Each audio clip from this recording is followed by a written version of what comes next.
Hello guys, episode 3 की शुरुआत में हमें दिखाया जाता है कि जुनबू सिन्हा को टेबल कुर्सी पे बैठाता है और उससे कुछ नियम बनाने के लिए कहता है और कुछ फैसले करने के लिए कहता है, जिस पे सिन्हा सोचने लगती है कि किस प्रकार का फैसला और किस प्रकार का नियम। इसके बाद जुनबू कहता है कि जब भी समय रुकेगा तो सिर्फ 30 मिनट के लिए रुकेगा और तुम जिस भी जगह पे होगी तुम वापस उसी जगह पे चली जाना। दूसरा नियम कि तुम इतने देर में किसी भी प्रकार का कोई हलचल नहीं करोगी जिससे लोगों को परेशानी हो। और तीसरा नियम कि तुम यह बात किसी को नहीं कहोगी, यानी कि समय रुकने वाली बात एक राज बना के रखोगी। लेकिन इधर सिन्हा के दिमाग में कुछ और ही चल रहा होता है।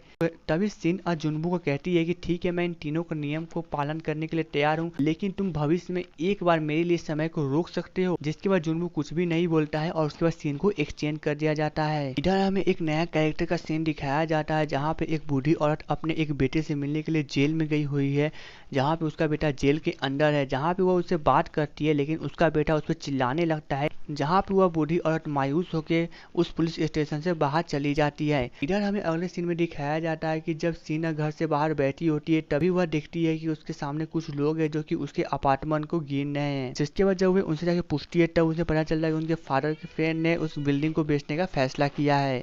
यह सुनने के बाद सीना को काफ़ी गुस्सा आता है, जिसके बाद सीना अपने फादर के फ्रेंड से बात करने के लिए जाती है, जहाँ पे वह आराम से उनसे खुश होकर बात करने लगती है और कहती है कि उसे कुछ और दिन का समय चाहिए, जिसके बाद वह पैसे वापस दे सकेगी।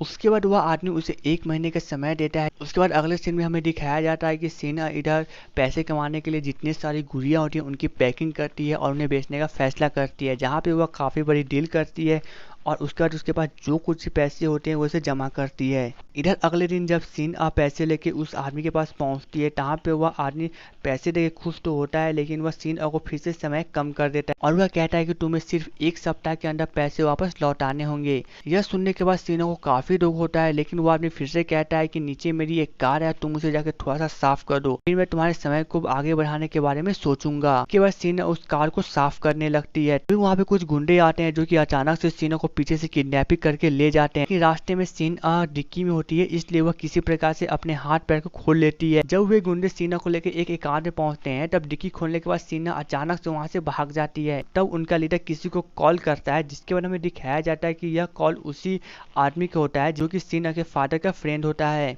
बट वह आदमी कहता है कि सीना का पीछा करने की जरूरत नहीं है, क्योंकि वह समझदार है, वह समझ गई होगी कि मैंने यह किडनैपिंग करवाया है। सीना भागती हुई पुलिस ऑफिसर के पास पहुंचती है, जहां पे पुलिस ऑफिसर से वो कुछ कहने की कोशिश करती है, लेकिन वह पुलिस ऑफिसर कहता है कि हमारे पास और भी केस है और तुम बच के भाग गई हो, इसलिए तुम वापस घर पे चली जाओ। जिसके बाद सीना यह सुनने के बाद आराम से घर पे जाने लगती है और वह काफी दुखी होती है कि उसे लगता है कि कोई भी उसकी मदद नहीं करेगा। सीना जब घर पे पहुंचती है तब वह उसी कार के पास जाती है जहाँ पे वह आदमी खड़ा होता है। उसके बाद वह आदमी उसे चिल्ला कर कहने लगता है कि तुमने मेरी कार को अभी तक साफ नहीं किया, और उसके बाद वह सीना को एक थप्पड़ मारता है और वो घर के अंदर चला जाता है। तभी यह सब जुनबू देख लेता है और जुनबू भी कुछ नहीं कर सकता, इसलिए वह घर के अंदर चला जाता है। सीना रात भर यह सोच के रोती रहती है और काफी परेशान रहती है। उसके बाद रात में ही सीना वापस अपने फादर के फ्रेंड के पास जाती है, जहाँ पे वह कस के चिल्ला के उसे डांट कर कहती कि मैं तुम्हारा कर्जा किसी न किसी प्रकार से लौटा दूंगी, और इतना कहने के बाद सीना वहाँ से चली जाती है। अगले दिन जब सीना स्कूटी से कुछ डिलीवरी करने के लिए जाती है और वह डिलीवरी करके जैसे ही बाहर निकलती है वैसे ही वहाँ पे वह गुंडे चले आते हैं। उसके बाद सीना उन्हें मार के वहाँ से भागने लगती है। तभी हमें दिखाया जाता है कि जुनबू अचानक से समय को रोक देता है